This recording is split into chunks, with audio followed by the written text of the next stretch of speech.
오늘의 말씀지기 백성주 간사입니다. 코로나로 인하여 사회적 거리두기 지침에 따라 집에서 온라인으로 주일 예배를 드리는 시간이 길어지고 있습니다.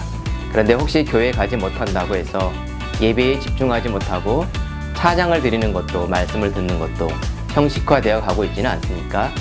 오늘 말씀을 통해 바울은 데살로니가 성도들이 어려운 환경에서도 굳건하게 믿음을 지켜나가는 복음의 이야기를 생생하게 나눕니다.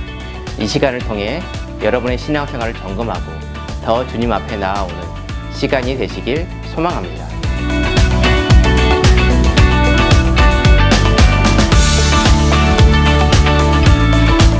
데살로니가전서는 바울이 2차 전도 여행 중 약 3주간 머물렀던 데살로니가 교회의 교인들에게 쓴 편지입니다.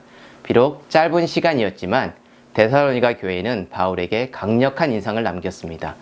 바울 일행은 데살로니가에 도착해서 유대인 회당에서 전도합니다. 짧은 시간 동안에 데살로니가에서 헬라인들의 큰 무리와 귀부인들에게 복음이 들어간 역사가 있었고 믿는 자들의 작은 공동체가 생겨나고 신앙생활을 하게 되었습니다. 하지만 회당에 오는 유대인들이 적어지자 당시 그 지역을 선점하고 있던 유대인들은 바울을 박해했습니다.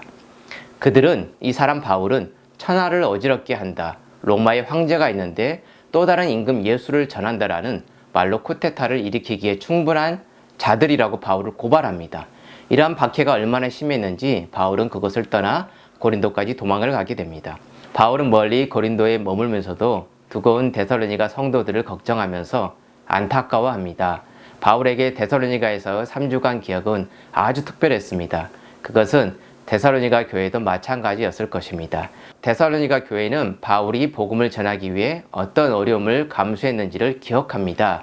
본문은 주님께서 맡기신 사역에 대한 동역의 기쁨을 여실히 보여주는 장면입니다. 환난과 핍박 중에서도 서로를 온전히 세워주는 동역자가 있다는 것은 큰 복입니다.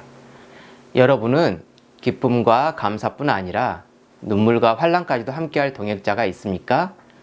동역이란 내가 필요로 하는 것을 달라고 하는 일방적인 요구가 아니라 믿음의 역사와 사랑의 수고와 소망의 인내를 우리 하나님 아버지 앞에서 끊임없이 기억하고 하나님의 아들 예수님이 보이신 표대를 향해 함께 달려가는 것입니다. 데살로니가 성도들을 걱정하고 안타까워하던 중 데살로니가에서 교회를 돌보던 실라와 디모데가 바울에게로 오게 됩니다. 실라와 디모데를 통해 바울은 자신이 피신한 이후에 데살로니가 성도들이 그 어려움 중에서도 요동치 않고 신앙을 잘 지키고 있다는 복된 소식을 듣습니다. 어찌 보면 번갯불에 콩 볶아 먹듯이 짧은 시간에 바울에게 복음을 듣고 교육을 받았음에도 데살로니가 성도들에게 바울이 전해준 복음이 아주 강력하게 역사했습니다. 데살로니가 교회는 바울이 복음을 전하기 위해 어떤 어려움을 감수했는지를 기억했으며 바울은 그러한 환난 가운데서도 자신과 함께 주를 본받은 데살로니가 교회가 자식과도 같았을 것입니다. 바울은 이러한 그들의 믿음에 대해 칭찬합니다. 환난과 핍박에도 불구하고 믿음을 잘 지켜나가는 데살로니가의 소식은 마게도냐의 빌립보, 아가야의 고린도, 더 나아가 세계 각지의 교회들에게 전해져 신앙에 대한 도전을 주고 복음의 불씨 역할을 합니다. 주의 말씀이 너희에게로부터 마게도냐와 아가야에만 들릴 뿐 아니라 하나님 향하는 너희 믿음의 소문이 각처에 퍼졌으므로 우리는 아무 말도 할 것이 없노라. 즉 데살로니가 교회의 역사는 다른 지역의 성도들에게 좋은 모델이 되어서 그들이 복음을 전할 때 데살로니가 교회가 복음을 어떻게 받아들이고 어떻게 우상을 버렸으며 어떻게 하나님을 섬기는 자들이 되었는지를 알려줍니다. 더 나아가서 그들은 지금 예수 그리스도께서 다시 오실 날을 고대하며 간절히 기다리고 있다는 사실을 함께 전합니다. 그들이 우리에 대하여 스스로 말하기를 우리가 어떻게 너희 가운데 들어갔는지와 너희가 어떻게 우상을 버리고 하나님께로 돌아와서 살아계시고 참되신 하나님을 섬기는지와 또 죽은 자들 가운데서 다시 살리신 그의 아들이 하늘로부터 강림하실 것을 너희가 어떻게 기다리는지를 말하니 이는 장래의 노하심에서 우리를 건지시는 예수시니라. 데살로니가 교회는 바울의 초기 사역의 모델이었습니다. 그 교회의 자랑은 사람의 수나 풍성한 연보 혹은 큰 세력이 아니었습니다. 이들이 다른 교회와 성도의 자랑이자 모델이 되는 것은 극한의 어려움 속에서도 복음을 받았고 하나의 미랄이 되어 복음의 열매를 맺었습니다. 이러한 신앙이 다른 교회의 자랑이 되었고 복음 전파의 도구가 되었습니다.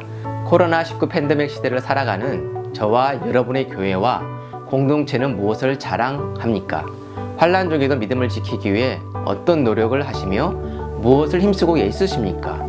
단지 감당하기 힘든 환난으로 인해 낙심하고 주저앉아 있지는 않습니까? 그러나 능력이 주님을 믿고 의지하며 구원과 하늘나라의 상금에 대한 소망을 가졌다면 환난 중이라 하여 결코 믿음을 포기하거나 믿음의 생활을 중단할 수 없습니다. 오늘 말씀에 데살로니가 교회 성도들처럼 익숙해진 나태함을 털어버리고 다시 일어서길 바랍니다. 그리고 말씀 앞에 나와 주님의 능력을 사모하며 성령의 기쁨을 얻어 믿음의 소문을 전하는 복음의 산 증인이 되시는 여러분이 되시길 기도합니다.